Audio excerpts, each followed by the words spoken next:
to an attendance sheet.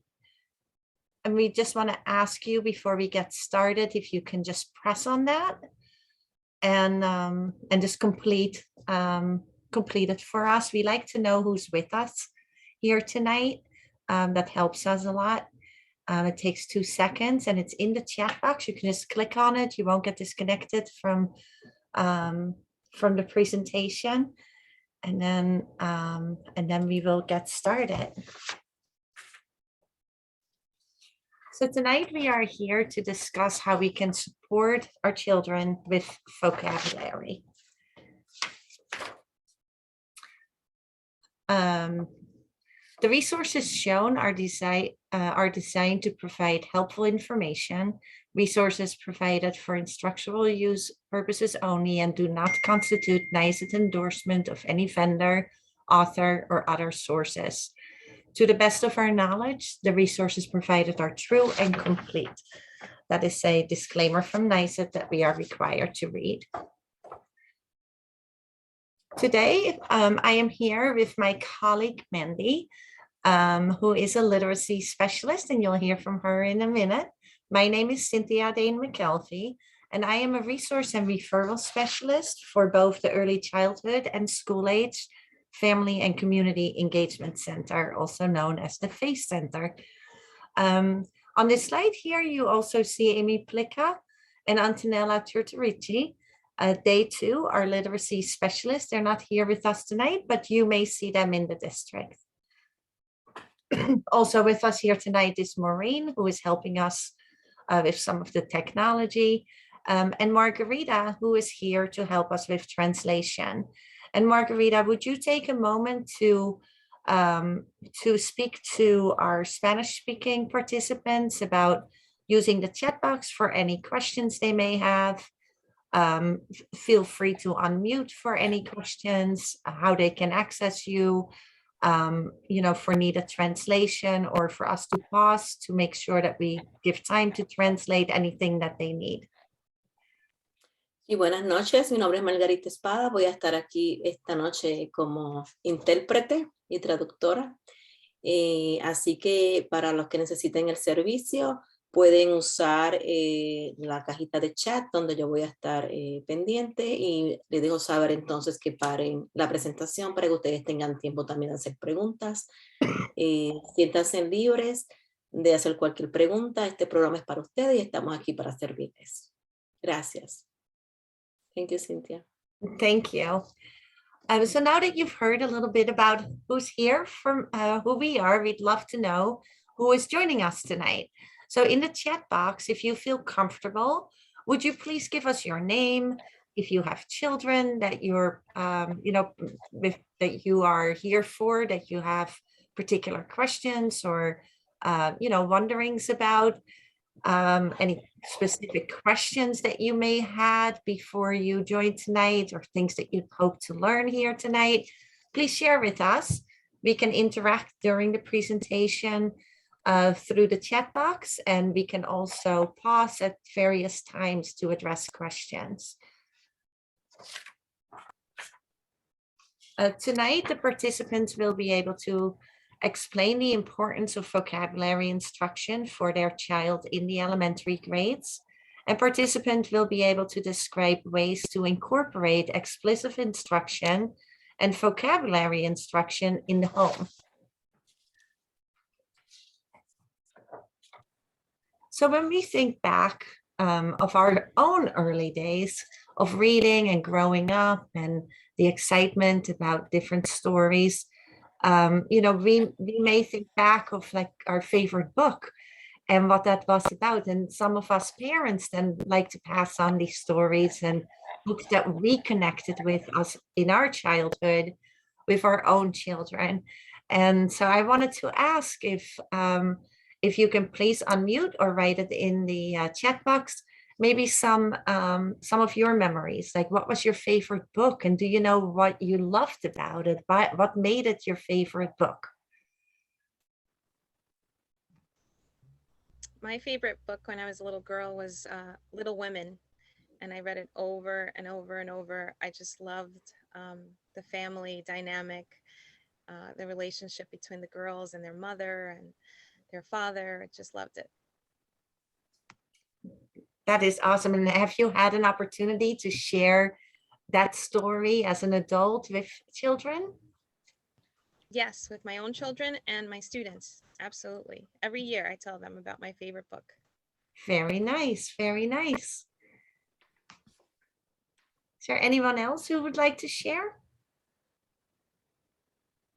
Hi, I received the Little House on the Prairie series in third grade, the box set. I still have it. I let my students in my room read it, and I just love that it was a big part of my life. Very nice. Thank you for sharing. Anyone else would like to share?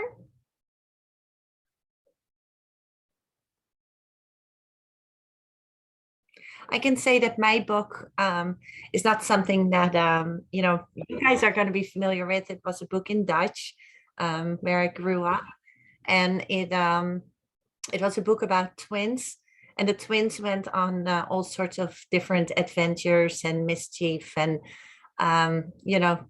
crazy creative things. And I loved the book so much. I ended up with I think like 36 of them, because different book came out every year, and that became my birthday present every year, and I couldn't wait for the next book to come out, and I looked forward to it. I still have them all now today, all in Dutch. And yeah, that was my favorite book. So with that, I want to also point out that throughout tonight, we're going to be speaking about different books and reading. But what is important to know is when we speak about reading, we are not speaking about reading English books only. This is not tailored to a specific language. The presentation tonight speaks to reading in whatever language you feel comfortable. So it doesn't matter. The benefits of reading are the same, whether that is an English book or a Dutch book or a Spanish book, it doesn't matter.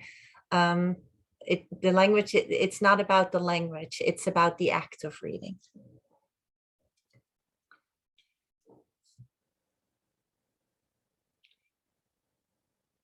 Vocabulary refers to meaningful and pronunciation of words necessary to communicate. So we know that we need different words to be able to express ourselves and to understand people. Next slide, please, Maureen. And that is what we see here. The receptive language is the vocabulary that we can understand when it is presented to us in text or as we listen to others speak. And expressive language is the vocabulary that we use in writing and in speaking with others.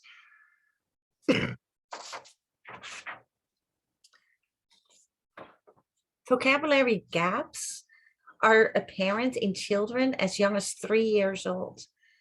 Without explicit and incidental instruction, these gaps can grow over time. Exposure to large amounts of unknown words typically begins midway through the first grade. As students grow, vocabulary instruction should continue. This is particularly important as students are reading stories that contain unfamiliar words. A lack of understanding of vocabulary will impact comprehension. So what we really should take home from that is that we see the gaps start to develop very early, but they continue to grow without the exposure to different words. And as I said before, these words can be in English or in other languages. It's the exposure to different words and a larger vocabulary that helps prevent that gap from growing. So we're doing a lot of talk about words, and we're going to listen to a video now of some children sharing their favorite words.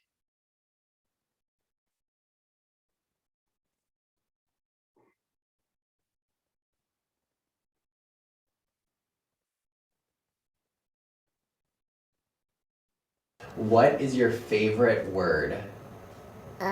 Abracadabra. Abracadabra? Yeah. Oh, nice. I love that.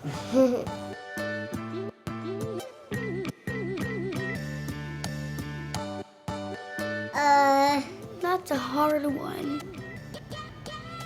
Favorite word. Banana. Flower. Carrot. Nutella. Bubblegum. Dinner. Donuts. My favorite word is the. I don't have a favorite word. Boy. Boy. Popcorn's my favorite word. Awesome. Magnificent. Cool. Snazzy. Kaluga. Booyah. Supercalifragilisticexpialidocious. My favorite word is meow. Meow, meow. Oh. Hot dog. Doggy. Puppy. Cat. Kitten. Can you say kitten? Can you say it like just No. No. Is no your favorite word? Yes. How do you spell yes?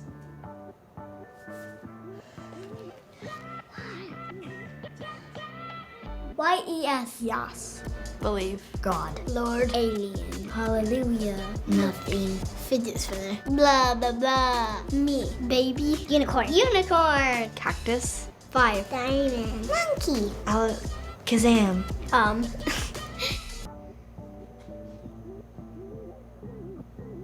My favorite word is Oh, literally Yeah. the word Haha. Black. Brown. I like the word love. Love. Probably love. Like. Random. Anti-disestablishmentarianism. Pester. And more. What word was it? The letter L. A. Me. I cup. I-C-U-P. And the baguettes have that. Hexagon. Satisfying. Namisito. Hello. Hi. Fun. Silly. Shut up. Yay. Gymnastics. Bubble. Butt. Boo. Pee. Constipated. Poop. Poop. Poop. My favorite word is boat.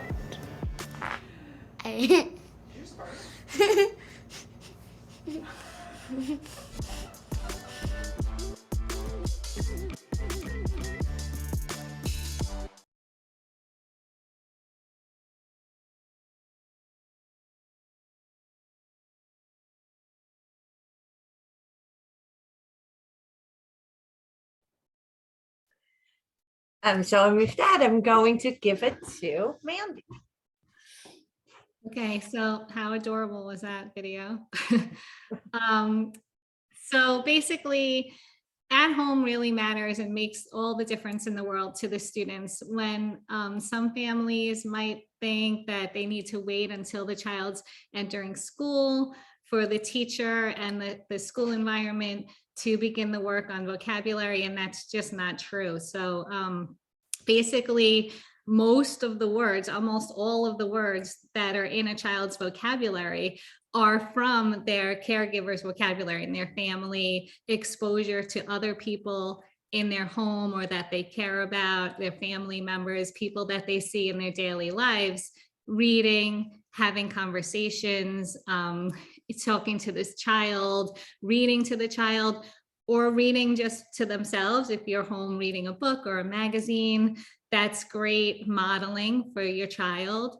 And then you're using higher level vocabulary. Maybe it's important not to always use child-friendly words and to use words that are more higher level vocabulary words, because the vocabulary knowledge at 3 years old is a predictor of what kind of vocabulary knowledge the child's going to have all the way in 3rd grade. So being at home and exposed to readers and writers and listening to other people speak is critical for vocabulary development and for starting to become a reader.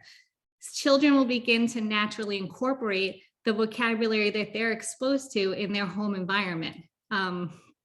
I know my own children, for example, they knew what appropriate and not appropriate meant at very young ages as toddlers, when I would say that is not appropriate behavior, and I hear them even today. That's what reminded me of it. They were using that and they said that's not appropriate, and they're still in elementary school. So it was just, that's one of the words that I always used in the home, and they picked it up, they understand the meaning, and they're able to use it on their own. So it's important to let children be exposed to adult level vocabulary words as well as child-friendly words. Okay, so we're going to talk about explicit instruction on the next slide, please. Okay, sorry. So explicit instruction is when it's best practice in education right now and at home for teaching your children at home. So research has told us it's one of the best ways to help children succeed. So it's a clear instruction teaching about one thing in specific. So it's high levels of support, lots of feedback from an adult, encouraging the child to take risks, modeling for the child. So this slide gives an example of explicitly brushing your teeth. So if you think about brushing your teeth, you're only teaching the act of brushing your teeth, how to brush your teeth, how much toothpaste to use, what the stroke should be like, how long it should take to brush your teeth, rinsing your teeth. So it wouldn't incorporate the whole bedtime routine, for example. It's explicit instruction. So you're teaching in a clear manner, one thing, how to brush your teeth. So that's important at home as well as in school.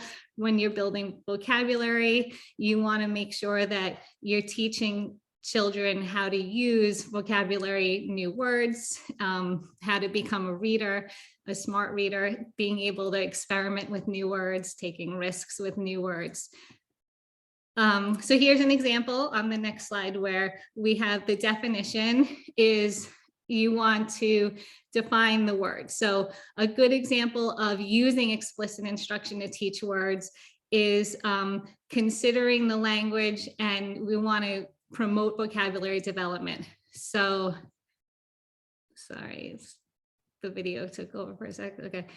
So basically, if we want, first you're going to give a kid-friendly definition. So something that's child-friendly, and the slide talks about the word enormous. So in child-friendly terms, the caregiver is teaching the child, it means really, really big. So something that the child can understand. Then you would take it to the next step where you want to make a connection here. So we're going to connect it to something familiar to the child. And in the slide in front of you, they're connecting a big pumpkin that the child had seen previously and saying that that was enormous, so that the child can make a connection and put the new vocabulary word into context. Then the application step is asking the child to come up with their own example of something that's enormous. So can you use the word enormous? Can you think of something that you might describe as enormous? And then that's really like solidifying the connection for the child with a new vocabulary term. So now we're going to watch another short video clip about how to build your child's vocabulary. Parents often ask me how to build a rich vocabulary for their children. Well, this journey begins in the early years, the day your child is born. Remember, it is very important to communicate with your child. The more you talk to your child, the more your child is learning. Instinctively, there is something that all parents do. We talk to our children in a high-pitched sing-song manner. Hi, baby, how are you? I love you so much. Incidentally, there is a name for this. It is called parentese. And universally, each parent is interacting with their child like this. This sing-song manner of talking is doing wonders to the brain activity of your child. So even if you're not getting a response from your child's end, continue doing it, because this is leading to a lot of brain activity, which will lead in turn to a rich vocabulary. You must also read lots and lots of books with your children. Parents often say that what will my child learn, or my child doesn't know how to read, my child is much too young. But as a parent, you need to hold up a book, point to pictures, and in an exaggerated manner tell a story from a book to your child. This will do wonders to your child's vocabulary in the early years. Sing a lot of songs with your child.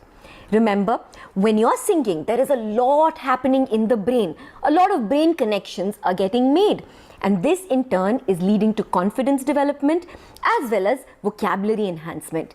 You must try and explore music by Boogie Mites. Tell lots and lots of stories to your children.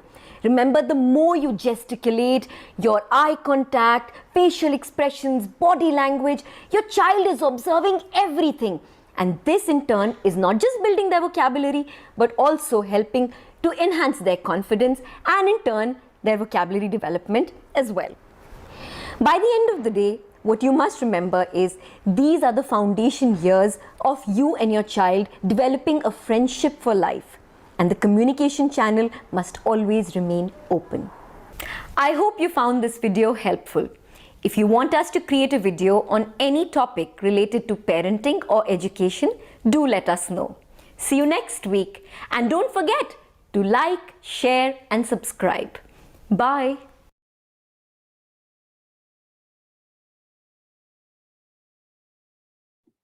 Okay, another great video, very informative. And then a common concern for parents in particular is, what if my child can't read yet? So it's very important, as we mentioned earlier, and Cynthia mentioned, to model and engage in conversation with your child. So, you know, you can talk about anything as young as a baby and just talk about what you're doing. You know, as you go through the day, I remember I would be wearing my baby in one of the carriers as I just go about the house, taking care of normal routine things, and say, now we're going to wash the dishes. Look at what we do. We put the soap on the sponge, and just kind of narrating through the day. And I have to tell you, my children, they spoke at very young ages. My son was having like full conversations by his first birthday. At his first birthday party, people were like amazed, but none of them walked until they were a year and a half. And the pediatrician said that typically most children at that developmental state, at those developmental stages, are either walking or talking. So I had talkers, luckily. I was glad that they weren't walking yet, to be honest with you. But anyway, it's very important to engage in conversation, talk to your child, model conversation with other people around your child. Reading to your child, of course, is very important. So you just want to make sure that you're always making learning opportunities out of the day. Just simple conversation, reading. Environmental print is something that's very important too. So this slide mentions a trip to the store could be interactive. Lots of young children know what Cheerios are, McDonald's signs. Those are things that are called environmental print, and that's very important. And those are some of the first stages of learning to read, word recognition like that. So that's really important too. So the importance of reading to your child. I mean, most people already realize how important it is to read to your child, but when you look at statistics like this, children who just one book a day, if they hear one book a day, they know almost 300,000 more words by age 5 than children that don't get read to at all. So that's significant. Those statistics are really high. That's a big number. So, you know, we do always hear how important it is to read aloud to your child and, you know, bedtime story or anything, but look at those numbers. I mean, that's incredible. So children, they're more prepared. Children that are read to are more prepared to become readers as well. So they're going to have a larger vocabulary be better prepared when they start to read. Some words are going to be familiar to them. And just a little picture book contains around 230 words on its own, just in one little picture book that you might read at bedtime. So you're exposing your child to that many words. So any kind of reading is always helpful. Audiobooks are helpful too. And later on in the presentation, we will talk about the libraries and where you can access audiobooks as well as regular books. Mindy, I'm just going to interrupt you for 1 second. We had some people just join us. And I just wanted to point out that for those of you who just joined us, welcome. In the attendance, in the chat box is an attendance form. And I just wanted to ask you that if you haven't already, that you complete that for us. It's just you click on the link and it takes 2 seconds, and we would be really thankful if you were to be able to do that. So I'm sorry for the interruption. I just wanted to welcome people that just joined us and point them to the attendance form. Yeah, don't apologize. Thank you for doing that. So on the next slide, we see some books that if you're looking for book recommendations, these are some excellent books that are helpful for vocabulary building. There are also many websites such as Reading Rockets that has very appropriate kids books. And I'm sure that the school district utilizes lots of websites for reading as kids, and Starfall and websites like that are great as well. So these are just book recommendations if you're interested. You can even screenshot this slide if you'd like to on your home computer, if you like the book titles. On the next slide, there are some read alouds that are helpful for vocabulary building. And then there's a cloud library that we're going to look at for digital borrowing, if you're interested in that as well. And then on the next slide, we have another short video segment. So this video shows a woman engaging in a read aloud with a heavy emphasis on using title and illustration clues to build comprehension and vocabulary, and eliciting responses from the child without telling the child all of the information, letting the child put together the clues and the pieces themselves.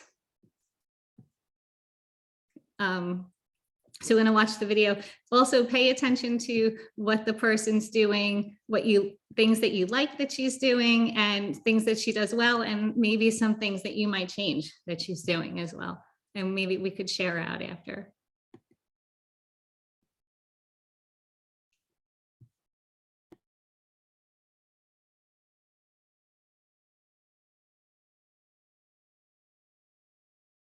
All right, Sebastian, let's read Corduroy.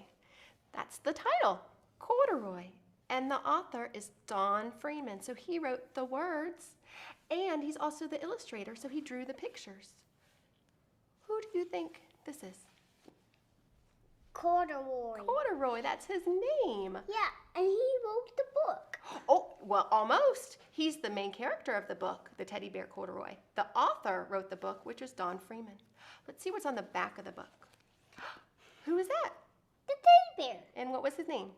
Corduroy. Corduroy. And who is this? The security. The security guard. Oh, goodness. I wonder why he's looking at Corduroy. Should we turn the book around and figure it out? Yeah. Yes. Okay. Corduroy. What are those? Corduroy tank tops. Oh, not tank tops, but overalls. Ooh. Overalls. And I see something here. What do you see here? 2 buttons. 2 buttons. Did he have 2 buttons on the front cover? No, he had 1 button. He did. Oh my goodness. So I wonder if the story is going to be about... They're the same. They're the same. They are the same because they're both circles and they're white. So do you think in the story we're going to find out if he gets another button? Mm-hmm. I bet so. Corduroy. Corduroy is a bear who once lived in a toy department of a big store. Day after day, he waited with all of the other animals and dolls for somebody to come along and to take him home. Oh, look, they're sitting so nicely, waiting for someone to come and buy them. The store was always filled with shoppers buying all sorts of things, but no one ever seemed to want a small bear in green overalls. Would you want to buy him? No. No? Why not? Because he's so not new. Then one morning, a little girl stopped and looked straight into Corduroy's bright eyes. "Oh, Mommy," she said, "look, there's the very bear I've always wanted." Oh, boy. She's excited. Do you think Mommy's gonna buy the bear? No. No, because mommies they can't always get things for their kids when they're at the store, can they? No. Not today, dear, her mother sighed. I've spent too much already. Besides, he doesn't look new. The mommy said just what you said. He doesn't look new. Why doesn't he look new? Because he doesn't have a button.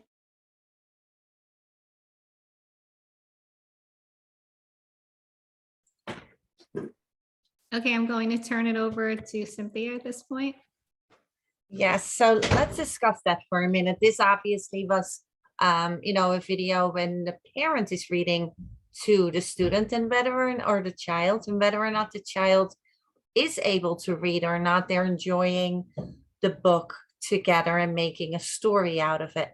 So that is the kind of interaction that works well when children are younger, but this is not the same kind of interaction that you would have when your children are a little older. So I wanted to see if someone could share when you have children that are a little older, that are able to read on their own, how you would take that same kind of connection to a story that you saw here between the mom and the child, how you could incorporate that when your children are older. What could that look like?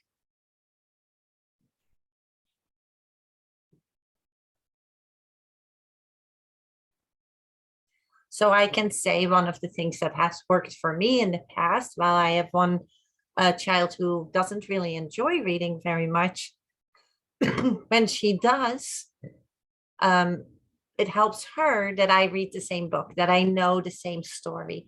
Throughout the book, we discuss it. She'll say, how far did you get? What page are you on? Have you, and rather than focusing on the page, because I know she's focusing on finishing the book assignment more so than enjoying the story she's reading, I will say, well, I don't know what page it's at, but where are you at? Like, has the character or the person made it to, a country, or whatever the story is about, to a country they're traveling to, or the zoo that they're visiting yet, like something about the story, and then discussing it, bringing it up in conversation in your life. Oh, this kind of reminds me of the book we're reading, or a reaction in your child. Wow, like seems like Joey, who we're reading about, talked just as inappropriate to his mother, or whatever it was. But to bring things that are happening in your home to the book that they're reading. So there's that connection to the book to make them want to continue to read, to try to find, to figure out what the rest of the story is. It's a different way of connecting that looks different at different ages. So I would like to invite you to unmute or write in the chat an experience that you have had, either with a student or with your child that may be a little older, that has worked for you to connect to a book when you're not necessarily reading to your child anymore.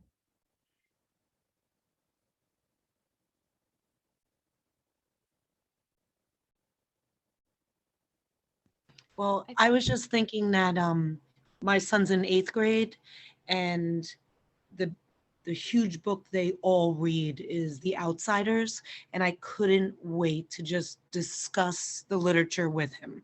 So I think you think about what you've done when you were younger, and then it's great to discuss it with your family while your child's going through their educational career.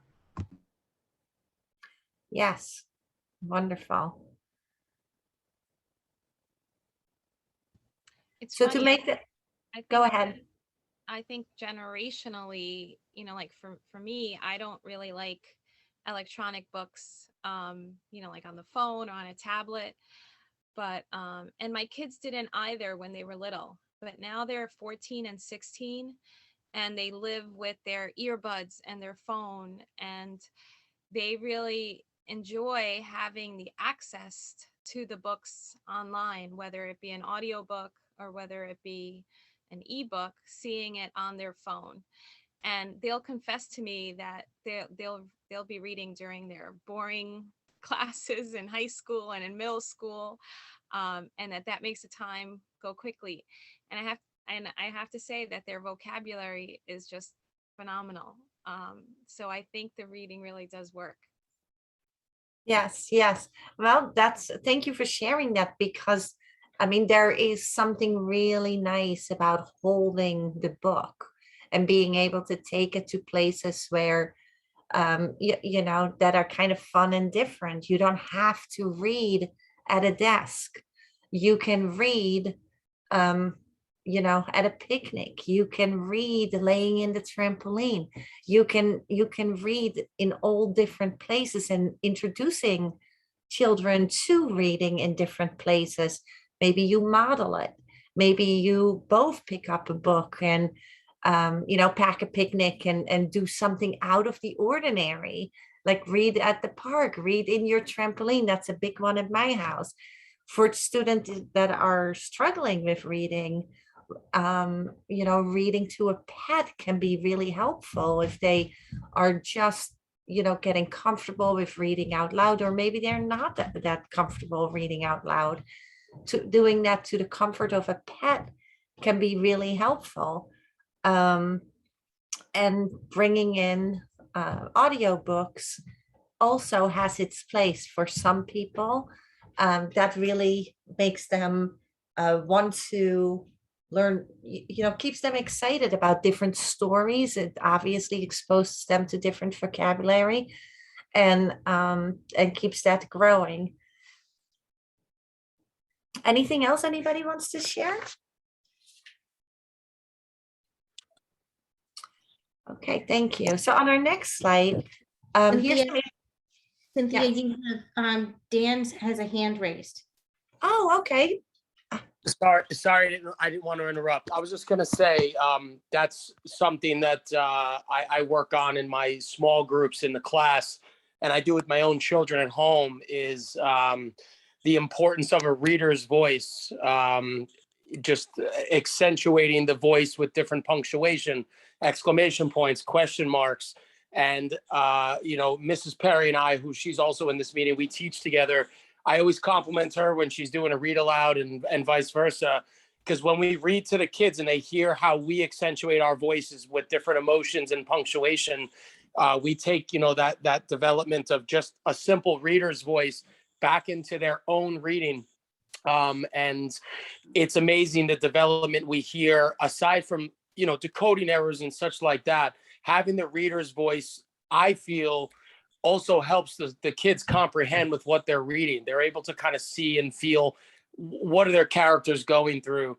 You know, why are their characters feeling this way? And for me as a special education teacher, when I hear my students, you know, changing the levels of their voice based on an exclamation point or a question mark, it seems something so minuscule, but it really it's amazing. And fostering that in their reading, I think really helps their ability to comprehend what's actually happening in the story as well. And I'd like to add on to what Dan said, like getting that applause at the end of reading to your class just gives you Yes. chills. And you hope that when they pick up their own book and they finish it themselves, they can feel the same excitement that they finished something and they really got to know their character. So I love it. You took the words out of my mouth. It's funny, when she finishes reading a story, it's more so her than me, but when she finishes doing a read aloud, the kids actually clap. I'm like, it wasn't a performance, but it's awesome that the kids are so engaged. And we kind of hope that just trickles down into their own reading as well. Well, thank you so much for sharing that. That is wonderful. So I guess, you know, what it is nice to be read to, no matter the age. And then when you can keep that age appropriate and exciting, that there's real benefit to it. I wanted to also point out, like, something valuable you were saying was about the reader's voice and the explanation points and the question marks. That also benefits far further than vocabulary alone, but with spelling and punctuation use. So thank you for sharing that. So in Riverhead, we're very lucky to have a wonderful library. I know we have a lot of resources at your school, and which is great. And then I know the library in town is wonderful. Here are some other libraries that are, we put the links in here. You can, you can just click on it. This is being recorded. It will be on the website, so you can all access it. These are some fun facts about libraries, both local, like in Riverhead, but also internationally. So there are different books you can access through these libraries. But if you're looking for books in different languages, you can find them here, as well as I'm sure that your local library and probably your school library can help with this as well. And there's some things that you may not know. I mean, we may have all seen the little free libraries popping up, where people place books and you can read them, borrow them, and put them back. And so they are always available. Well, that actually is part of like a global network of these free local libraries. So there's a link there with some more information about that. So these are fun to check out, and you might find some helpful resources in there.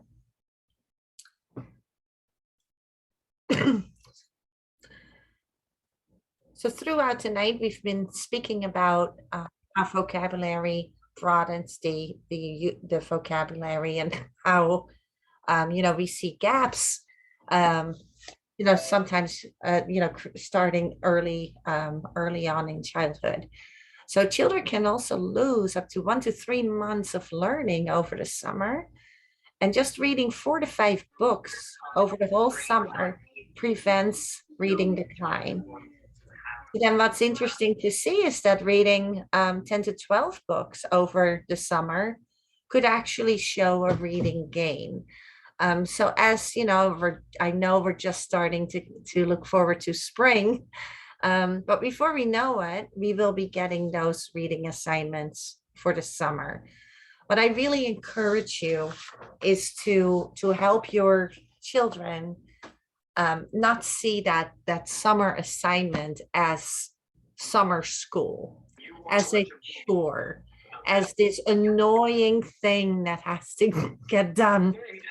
But if you can encourage your child to see that as an opportunity to to enjoy the reading, to make it fun with them, to experience it with them, they're not going to be reading the whole summer. Nobody is expecting that. It will be a small portion of their summer that has huge benefits. And so I encourage you to to help your children see, regardless of their age. This is, first grade to high school students. See it as an opportunity to connect with your children, to experience it together, to not see it as a chore, and to also understand the benefits of that. We so easily forget, but the use of reading during the summer truly has so many benefits. I'm just going to ask that everybody unmutes if you're not speaking. Thank you. So with that, I wanted to also open it up if somebody has any positive or maybe concerns about summer reading, and how to, some things that they've experienced that maybe work well, no matter the age of the child, or maybe some things that are concerning and you're not sure how to address, no, regardless of the child's age or reading level. And feel free to unmute. the biggest concern for me is not so much the summer slide now, but it's compounded by the pandemic. You know, as a teacher, as a librarian in the school, I could see just how much that slide is. You know, it's almost like we lost 2 years um, with our children, and so I think just motivating them with, you know, incentives and prizes and connections. I think that helps with getting them to read. Yes, absolutely. Yeah, it's And true. I'm sorry. And Amelia, that's why I love doing our little field trip, walking to the public library and really having that connection with their summer reading program. It's just so wonderful that we're so close to the public library, and then we can just show them what they can do over the summer, connect it, and then celebrate when they come back in the fall. Like, just keep that connection to our public library. Hi, everyone. I was able to pop on for a moment. I just wanted to also reiterate that reading of any material, well, not any material, but reading some type of material that they're interested in, whether it be a magazine or an article, it's also beneficial. I know sometimes when we put books in front of our kids, especially at 6th grade, they're turned off at the amount of text in the book and the length sometimes. So if they read a lot of shorter texts or magazines of choice, that's also beneficial. It always has to be of choice, something that they enjoy, something that they want. We used to give our reading kids a couple years ago, the PTO was generous and we had a lot of money given to us for scholastic books. We would give them brand new books and a backpack full of books to read over the summer. We kind of stopped that once COVID hit. Maybe something like that can continue. We did it just for our reading kids. We also had a book swap at Pulaski for a number of years, open to everyone that we gave donated gently used books to. Maybe something like that can continue. Anything to get materials into the hands of the kids is essential. Yes. Thank you. Thank you for saying that. That is true. And then I want to say that the reading does not need to happen in English. So it doesn't need to be a book and it does not need to be in English. I have to interrupt and say that Cynthia and Mandy, the woman who just spoke, her name is Danielle, and today is her birthday. So it's very special that she is here on her birthday. Yes, I went on late. I'm sorry. Thank you, Amelia. Thank you. Happy birthday. Oh, thank you. And you know what I did a lot of? And I did enjoyed it thoroughly today. I read a lot of Dr. Seuss today because his birthday is tomorrow. And more importantly, for theme. I use him for theme extensively, especially with 6th grade. And he's the master of language. So I have to share. I'm sorry, Danielle, but I have to share.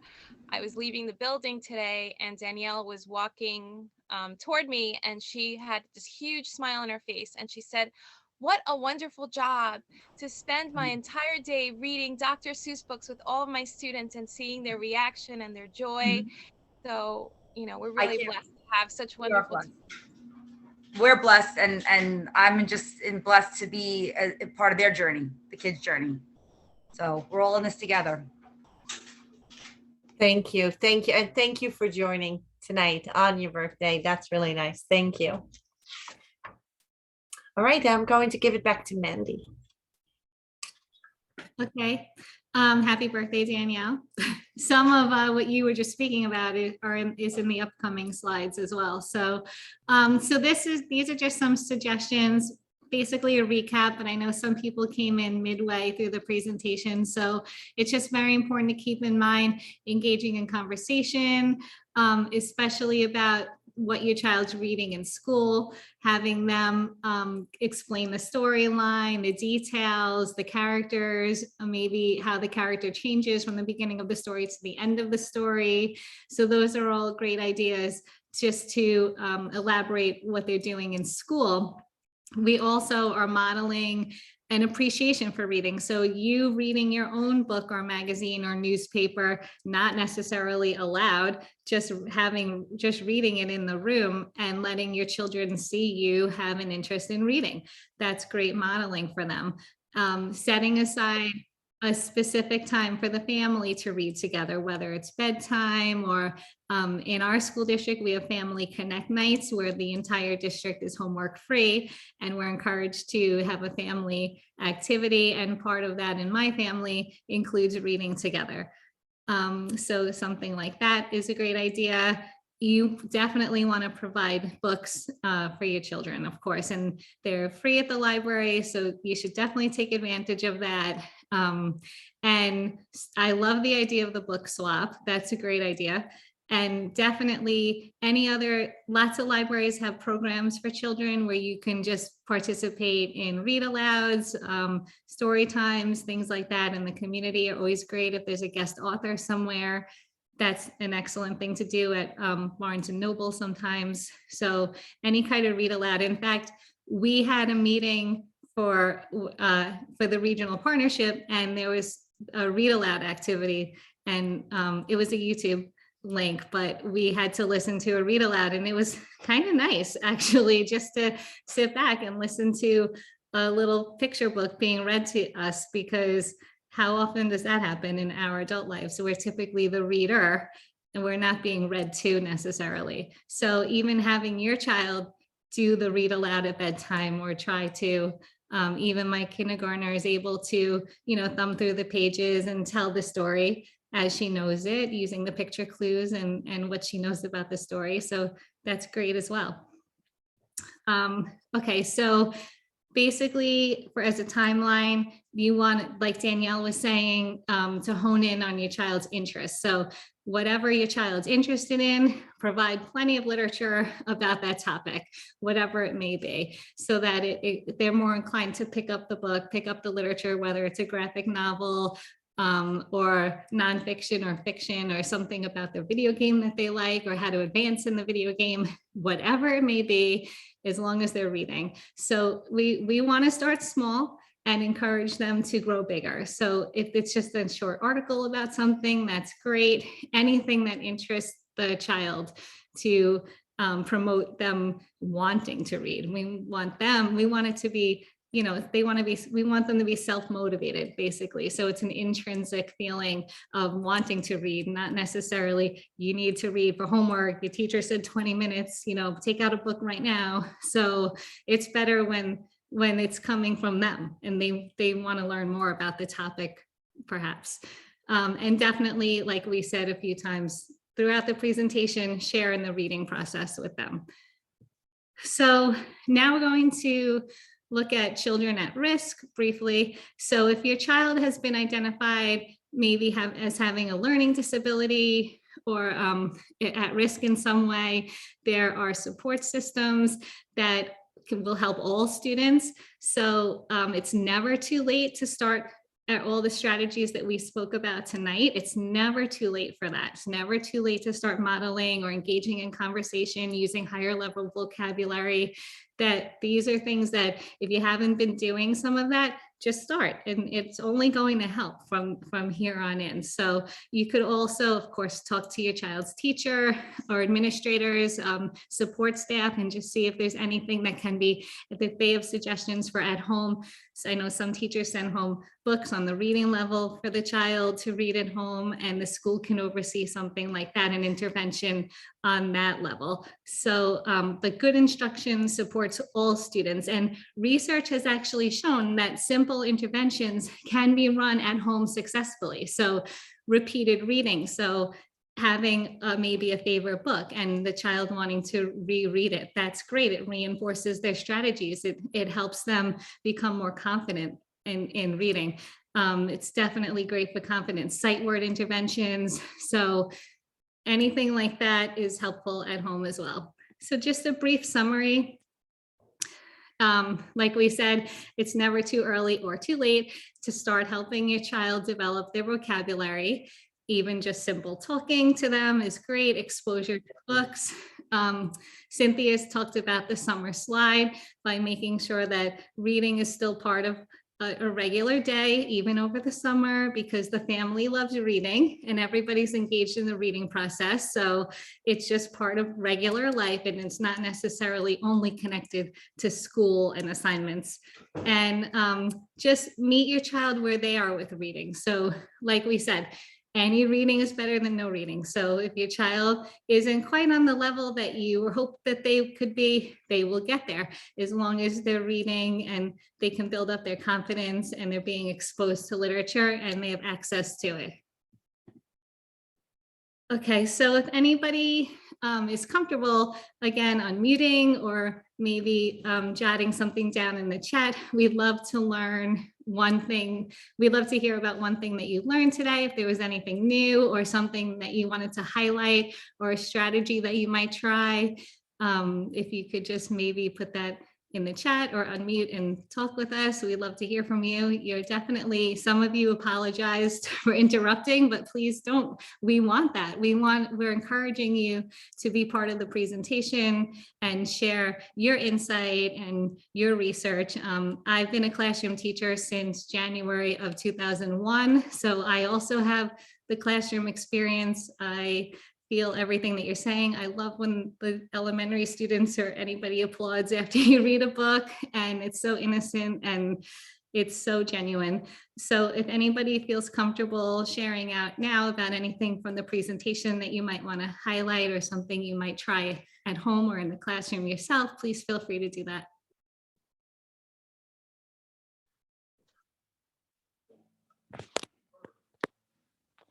I guess just exposing the kids to as many, read alouds as possible. Like I said, we use them to model whatever targeted instruction we want them doing in their independent reading. And even if it's a quick 5-minute, 10-minute, like the other day on yesterday, as a matter of fact, Candace read like 3 or 4 lines from one page. It was about a 5-minute read aloud. And then the kids broke back into their own reading, looking for the strategy of that day was personification, looking for personified language. So just when we want the kids targeting something in their own reading, any subject, reading aside, we're the best models for it. So just using read alouds in small groups and guided instruction and using us as models as teachers, hopefully, you draw that interest and you provide the strategy and the confidence in the child to go back and do it themselves. So it's just about just read. And by us using the read aloud, the power of the read aloud to gauge their interest and engage them in the love for reading, hopefully, they'll want to do those things on their own. Absolutely, great points. And I love what you were saying earlier. We speak about that in a different training, just the exposure to the language and the intonation, the inflection, the dialogue, the characters, maybe they have different voices, and that gives the children ideas, even punctuation, how to pause at a comma, stop at a period. All of that is so important during a read aloud. You're exposing your child to reading habits for smart readers and what readers need to do. Thank you, Dan. Anybody else? Thank you. There were some nice comments in the chat as well about tonight's presentation and some of the tips that everybody has been sharing. So we are going to be wrapping up tonight. I wanted to ask for those of you who have a minute, we will be posting an evaluation link in the chat box in just a minute. Where this is our contact information right here on the screen. This will be available on your website so that you always have this information. Feel free to share, contact us if we can be of any help to you or one of the families that you might work with. And if you have a minute to just stay with us to complete the evaluation, we would appreciate it. We will stay on for a few minutes. If there's anyone with questions, please stay on with us and ask away. And otherwise, I thank you so much for joining us tonight and taking the time to be part of this with us tonight. The evaluation link is now in the chat box. We appreciate it. We take the feedback very serious. So if you have a moment to provide that for us, be helpful. And thank you again and have a good night. Thank you, everybody. And like Cynthia said, please feel free to email us. We love to hear any kind of feedback or your stories, your insights, share with us. If you have ideas for us, that's great too. If you have questions, we're here for you, and we want to hear from you. So please feel free to email us.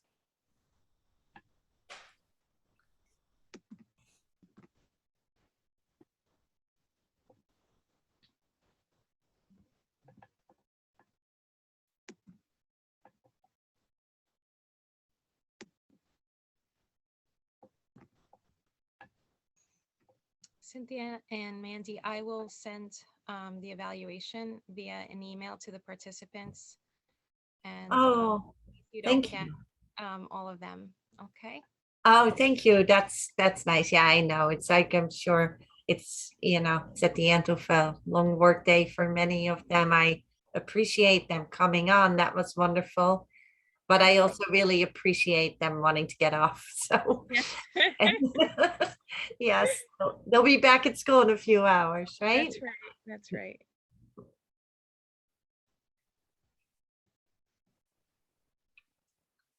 And if anybody is here who has a question, please feel free to unmute. It's just a few of us left, so that will be totally okay.